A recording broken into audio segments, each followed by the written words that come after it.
Bună ziua și bine v-am găsit la Sezon Agricol. Astăzi vreau să vă prezint o tehnologie mai puțin cunoscută, dar care are un efect foarte pozitiv. Deci astăzi vom folosi niște scobitori pe care le folosim pentru curățarea dinților pentru a stimula fructificarea pomului. Deci, ca de obicei, mai puțină vorbă și mai multă treabă.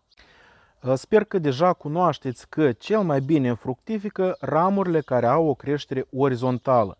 În primul rând, aceste ramuri deja nu mai au putere de creștere, ele au intrat pe deplin în rod și ele fructifică foarte bine. Ramurile care au o creștere verticală, ele au sarcina doar să crească și nici de cum să fructifice, doar să crească, să ramifice și să facă lemn. De aceea, în primul rând, noi trebuie să ne străduim să orizontalizăm toate ramurile, să zicem, de semischelet, ramurile mijlocii, ramurile medii, ca să fructifice foarte bine. Al doilea avantaj a acestei orizontalizări este că odată ce ramura este în poziție orizontală, ea fructifică foarte bine și respectiv nu mai crește, adică pomul, dacă vom avea majoritatea ramurilor orizontale, pomul nu va mai avea scopul să crească în sus, adică noi putem menține vigoarea pomului cât mai mică.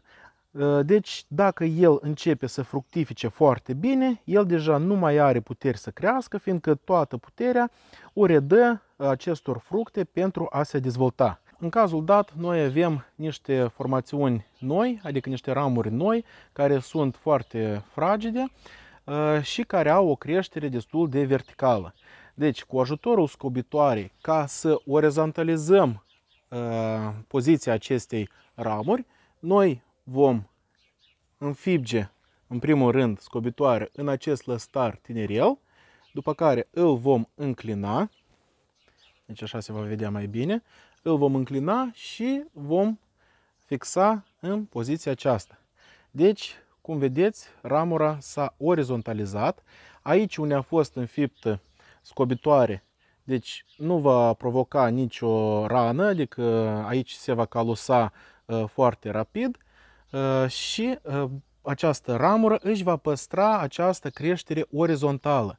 Deci nu mai este nevoie în anii următori să legăm cu careva sârmă, cu careva ață, ramurile, să le tragem la sol ca să aibă creștere orizontală.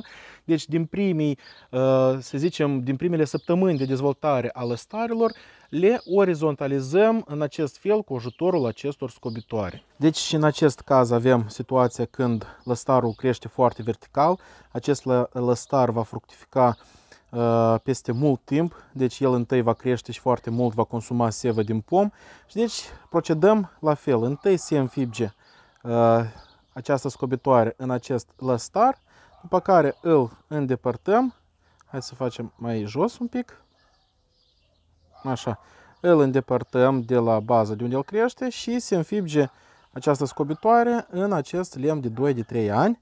Și deci rămâne în această poziție până aici la noi acest lăstar se va înlemni și își va păstra această direcție orizontală de creștere, intrând foarte rapid pe rod. Și deci, ca să fiu mai convingător, mai fac o dată. Deci avem un lăstar cu o creștere verticală. Întâi se înfipge această scobitoare în acest lăstăraș, nu foarte adânc, îl împingem de la bază, îl înclinăm și se înfipge în acest lemn de 2-3 ani. Și acest lăstăraș rămâne în această poziție, deci îl lovim, vântul bate, vântul la pleacă, această scobitoare nu iese de aici. Cu timpul ea se va putrezi, se va rupe această scobitoare, dar acest lăstar, fiind înlemnit, va continua creșterea sa orizontală, stimulând intrarea pe rod. În primul rând, este mult mai ușor decât să umblăm cu aceste bucăți de sârmă, de ață, de greutăți, să agățăm de aceste ramuri pentru a le orizontaliza. În al doilea rând, este foarte ieftin, fiindcă scobitoarele costă bănuți și poți procura foarte multe la un preț foarte mic. Se face acest lucru foarte ușor, lucrează foarte bine, fiindcă, cum v-ați convins, ramurile rămân în poziția sa orizontală și cresc doar orizontal, intrând mai rapid și mai bine în fructificare și menținând vigoarea pomului mai din strâns, adică pomul nu mai are acea putere de creștere, fiindcă el fructifică foarte bine, deja este toată energia lui o redă fructelor și deci noi avem doar de câștigat, deci sunt doar avantaje în această metodă. Se practică practic la orice cultură de pom, cireș, vișin, cais, persic, măr, gutui, nu contează, fiindcă orice pom, ramurile orizontale fructifică, iar ramurile verticale au sarcina să crească. Nu uitați de acest lucru. De aceea și este recomandat la curățarea pomilor de făcut aceste treceri ca noi să orizontalizăm, să deschidem coroana și cel mai important să orizontalizăm creșterea ramurilor.